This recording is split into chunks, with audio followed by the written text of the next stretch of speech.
Assalamualaikum warahmatullahi wabarakatuh. Perkenalkan, nama saya Naila Rizky Katrunada dengan NIM 2405011110271 dari kelas statistik 2A. Pada kesempatan kali ini saya akan memaparkan mengenai uji statistik menggunakan metode Smart PLS.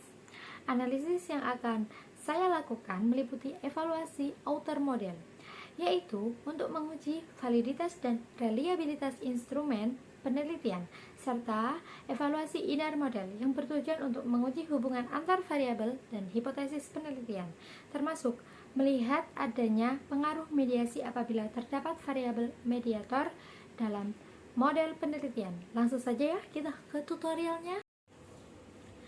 Nah, pertama-tama kita akan membuka aplikasi Smart PLS-nya dulu. Nah, jika sudah, kita ke New Project. Nah, kita kasih nama UAS Statistika. Kita create. Jika sudah, ini kan muncul nanti tuh di sini UAS Statistika. Nah, kita import data filenya.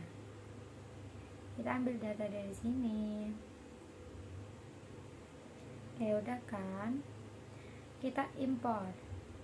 Nah, kalau udah kayak gini, kita back lagi. Kita create model. Projectnya masih tetap UAS Statistika. Model type-nya kita ganti ke PLSM.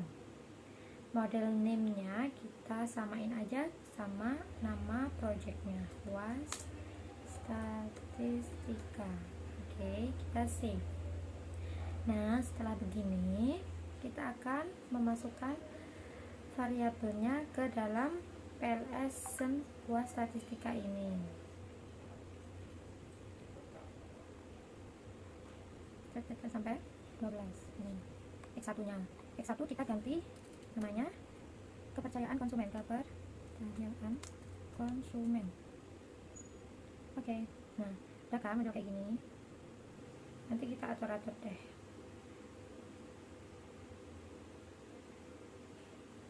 Ini variabel yang mediasi itu X1.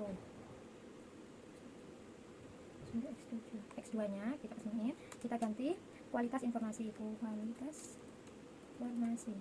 Oke. Nah, jika sudah hasilnya,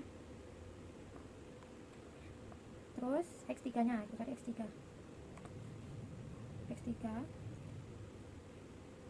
Nah, kita sejajarin sama kualitas informasi ini ya.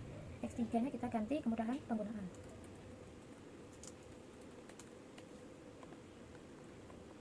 Kita samain aja ya. Sampai ini. Oh ya, ini. Kepercayaan konsumen kita taruh di tengah-tengah.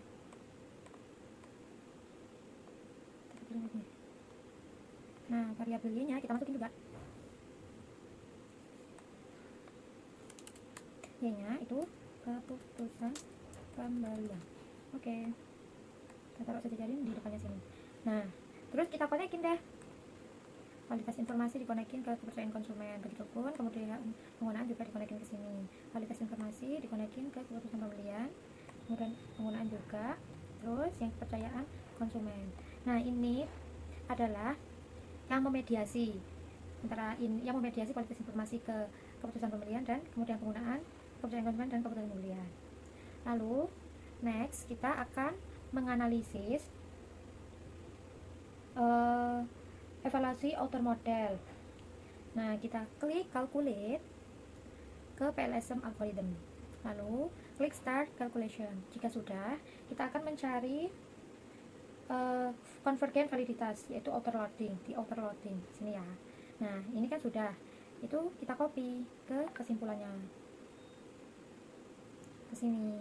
Nah, ini kan hipotesisnya, hipotesis dari Smart PLS-nya tadi, penelitiannya. Nah, ini hasil outer loading-nya, outer loading dan analisisnya, hasil convergent validity.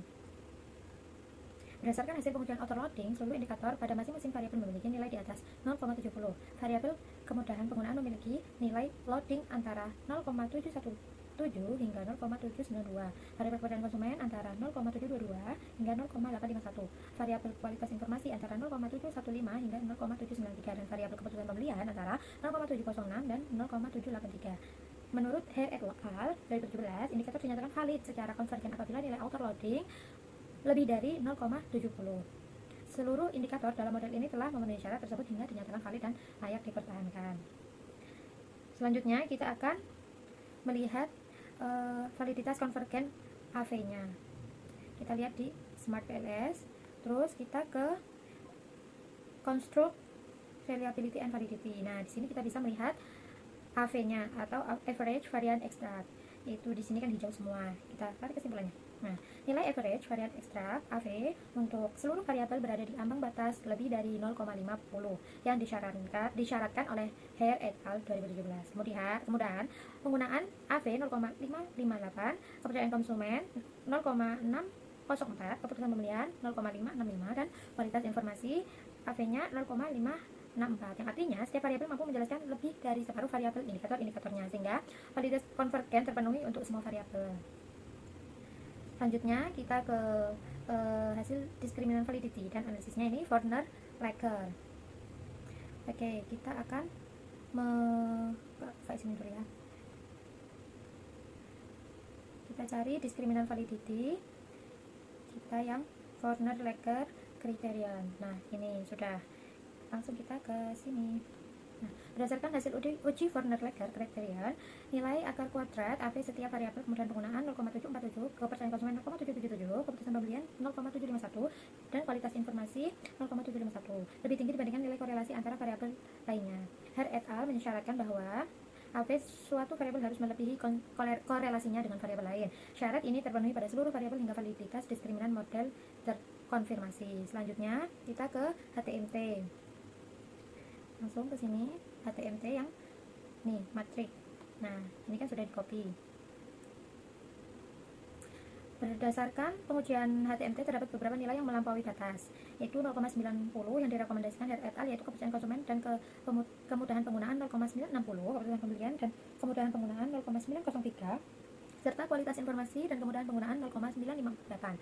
Hal ini mengindikasi bahwa validitas diskriminan antara variabel tersebut perlu dievaluasi lebih lanjut karena nilai HTMT yang mendekati atau melebihi 0,90 menunjukkan adanya potensi tumpang tindih konseptual antara konstruk. Selanjutnya kita ke cross loading. Nah, di sini di bawahnya. Nah, ini tabelnya, kita copy, kita masuk lagi kesimpulannya. Berdasarkan hasil uji cross-loading, seluruh indikator memiliki nilai loading tertinggi pada konstruk yang seharusnya diukur dibandingkan konstruk lain. Sebagai contoh, indikator X1.4 memiliki nilai loading sebesar 0,851 pada variabel kepercayaan konsumen, sementara variabel lainnya nilainya lebih rendah. Hare et al. Menyatakan bahwa indikator yang baik adalah indikator yang lebih kuat menjelaskan konstruknya sendiri daripada konstruk lain, sehingga validitas diskriminan pada level indikator yang terpenuhi. Nah, selanjutnya kita ke hasil reliabilitas Cronbach Alpha Composite Reliability dan Analysis. Oke, kita lanjut ke sini. Kita ke menu Construct Reliability dan Validity. Nah, kita akan menemukan Cronbach Alpha-nya. Nah, ini sudah kita salin ya. Kita salin ke sini. Cronbach Alpha berdasarkan hasil pengujian reliabilitas, seluruh variabel menunjukkan nilai Cronbach Alpha di atas 0,70. Cronbach Alpha ini ya. Sebagaimana diisyaratkan oleh Hare et al. Secara rinci, kemudahan penggunaan memperoleh nilai 0,858, kepercayaan konsumen sebesar 0,940, keputusan pembelian sebesar 9,23 dan kualitas informasi sebesar 0,889. Dengan demikian, seluruh variabel telah memenuhi syarat reliabilitas internal dan dinyatakan konsisten dalam mengukur konstruknya masing-masing. Sedangkan composite reliability, kita mengertinya di sini ya. Hasil menunjukkan bahwa seluruh variabel memiliki nilai rho C di atas 0,70, yaitu kemudahan penggunaan sebesar 0,898, kepercayaan konsumen sebesar 948, keputusan pembelian sebesar 934 dan kualitas informasi sebesar 912. Hare et al. Menyatakan bahwa nilai composite reliability-nya lebih besar daripada 0,70 sudah dianggap reliable, dan nilai di atas 0,80 menunjukkan reliabilitas yang kuat. Oleh karena itu, semua konstruk dalam penelitian ini terbukti memiliki konsistensi internal yang tinggi dan layak digunakan dalam pengujian model struktural. Oke, selanjutnya melakukan pengujian dan analisis data berdasarkan evaluasi inner model. Oke, kita akan mencari R square. Nah, ini R square. Nah, R square 0,770, 0,750. Langsung saja kita ke kesimpulannya. Berdasarkan hasil pengujian R square, variabel kepercayaan konsumen memperoleh nilai R square sebesar 0,770, sedangkan R adjust-nya 0,768 dan keputusan pembeliannya sebesar 0,70. R adjust-nya 0,746 dan menurut Hare et al. Nilai R square 0,25 dikategorikan lemah, 0,50 moderat, dan 0,75 substansial.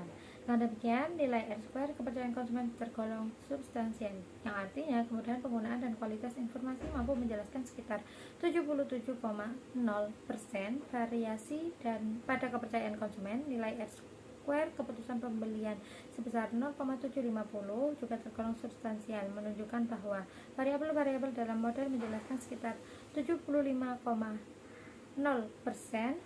variasi keputusan pembelian, sedang sisanya 25,5 dipengaruhi oleh faktor lain di luar model. Selanjutnya, hasil analisis nilai F square. Kita ke aplikasinya, kita cari yang F square. Nah, ini kita copy, kita lanjut ke Word. Berdasarkan hasil pengujian effect size, kemudahan penggunaan memiliki pengaruh besar terhadap kepercayaan konsumen.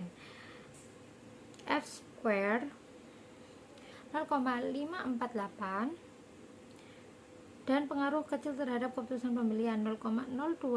Kepercayaan konsumen memiliki pengaruh sedang terhadap keputusan pembelian 0,160. Kualitas informasi memiliki pengaruh kecil terhadap kepercayaan konsumen 0,080 dan pengaruh kecil sedang terhadap keputusan pembelian 0,114. Merujuk pada klasifikasi Cohen 1988 dalam Hare et al. Yaitu F2 F square 0,02 itu kecil, 0,15 itu sedang, sedangkan 0,35 itu besar.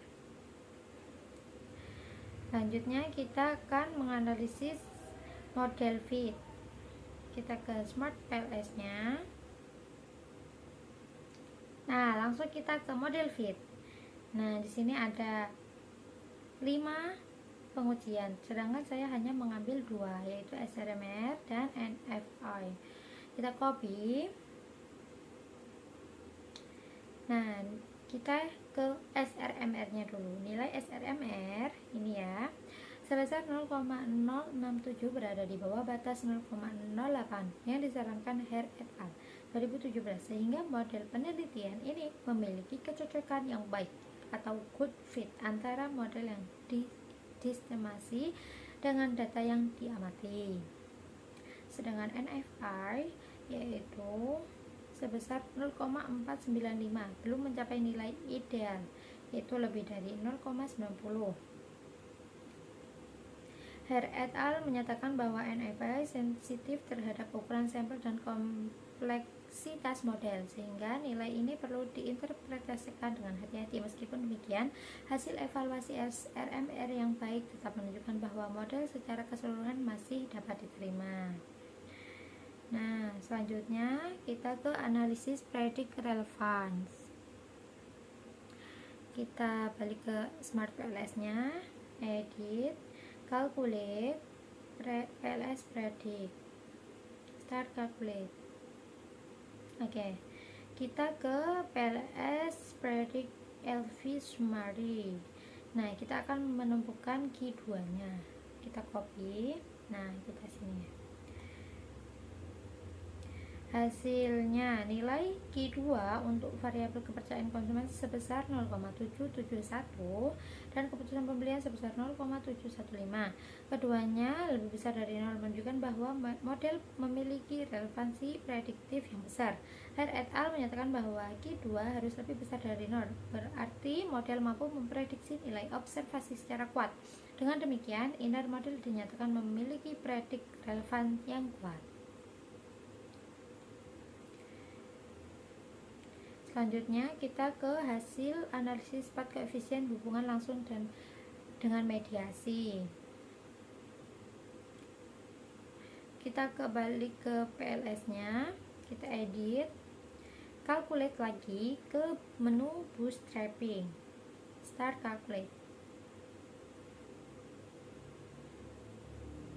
Oke, kita akan menganalisis part koefisiennya. Nah, ini kita copy to Excel ke Word. Berdasarkan hasil pengujian part koefisien dengan bootstrapping diperoleh kesimpulan sebagai berikut. Kemudahan penggunaan, kepercayaan konsumen itu 0,657. T-nya, T statistiknya 9,835 dan p-value-nya 0,00 signifikan, dinyatakan signifikan dan H3 diterima. Kemudian penggunaan keputusan pembelian 0,174, T statistiknya 1947 dan p-value-nya 0,052. Ini tidak signifikan, yang artinya H1 ditolak. Kepercayaan konsumen, keputusan pembelian 0,418, T statistiknya 5,988, sedangkan p-value-nya 0,000. Ini dinyatakan signifikan. Kualitas informasi, kepercayaan konsumen 0,250, T statistiknya 3,496, sedangkan p-value-nya 0,000, dinyatakan signifikan atau kurang dari 0,05. Kualitas informasi keputusan pembelian 0,325, T-nya T statistiknya 0,251, sedangkan p-value-nya 0,000, dinyatakan signifikan karena kurang dari 0,05. H2-nya diterima. Berdasarkan Herr et al, hipotesis diterima jika nilai T statistik lebih besar daripada 1,95 dan p-value lebih kecil dari 0,05. Kemudahan penggunaan berpengaruh signifikan dan positif terhadap kepercayaan konsumen, namun tidak berpengaruh signifikan secara langsung terhadap keputusan pembelian. Kepercayaan konsumen berpengaruh signifikan terhadap keputusan pembelian. Kualitas informasi berpengaruh signifikan terhadap kepercayaan konsumen dan maupun keputusan pembelian. Nah, berdasarkan hasil pengujian spesifik indirect effect dengan metode bootstrapping diperoleh hasil sebagai berikut. Caranya memperoleh ini adalah begini. Kita kan sudah tadi ke bootstrapping, terus ini spesifik indirect effect. Ini untuk melihat mediasinya. Kita copy ya. Nah, jalur kemudahan penggunaan, kepercayaan konsumen dan keputusan pembelian menghasilkan koefisien sebesar 0,274.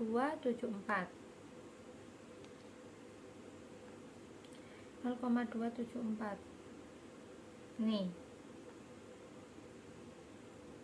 Dengan T statistik 4,813 dan p-value 0,000. Hasil ini menunjukkan bahwa kepercayaan konsumen terbukti memediasi secara signifikan hubungan antara kemudahan penggunaan dan keputusan pembelian. Dengan demikian, hipotesis 4 H4 diterima. Hal ini bermakna bahwa kemudahan penggunaan satu platform tidak secara langsung mendorong keputusan pembelian atau H1 ditolak, melainkan bekerja atau melalui peningkatan kepercayaan konsumen terlebih dahulu sebelum akhirnya mendorong keputusan pembelian konsumen. Jalur kualitas informasi, kepercayaan konsumen dan keputusan pembelian menghasilkan koefisien sebesar 0,105 dengan T statistik 3,227 dan p-value-nya 0,001. Hasil ini menunjukkan bahwa kepercayaan konsumen terbukti memediasi secara signifikan hubungan antara kualitas informasi dan keputusan pembelian. Dengan demikian, hipotesis 5 H5 diterima. Hal ini bermakna bahwa semakin tinggi kualitas informasi yang disajikan oleh satu platform, maka kepercayaan konsumen akan semakin meningkat, yang pada akhirnya turut memperkuat keputusan pembelian konsumen. Sekian saja video tutorial kali ini. See you, bye-bye.